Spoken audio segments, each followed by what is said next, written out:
মেয়েটি যখন আয়নার উপর হাত দেয় অবাক হয়ে দেখতে পায় তার হাত পুরো ভেতরে ঢুকে গেছে। এরপর ডেভিডও কৌতূহল হয়ে হাত দেয় আর তার হাতও ভেতরে ঢুকে যায়। তারা কিছু বুঝতে পারছে না কি হচ্ছে। তখন জ্যাক তার ফোনের ভিডিও অন করে আয়নার ভেতরে হাত ঢোকায়। হাত বের করার পর ভিডিওতে দেখতে পায় আয়নার বিপরীত পাশে ঠিক সেম রুমটিই রয়েছে। এগুলো দেখে সবাই কনফিউজড হয়ে যায়। এদিকে ডেভিড আর নিজেকে সামলাতে পারে না। সবার কথা অমান্য করে সে আয়নার ভেতর ঢুকে যায়।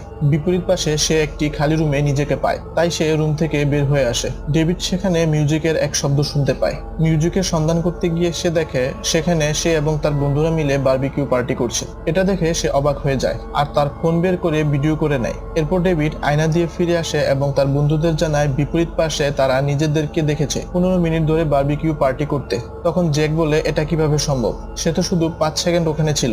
শিওর হওয়ার জন্য ডেভিড আবার আয়নার ভেতরে যায়। এবার সে সেখানে আধা ঘন্টা থেকে আসে, কিন্তু বাস্তব জগতে এটি মাত্র 10 সেকেন্ড পার হয়।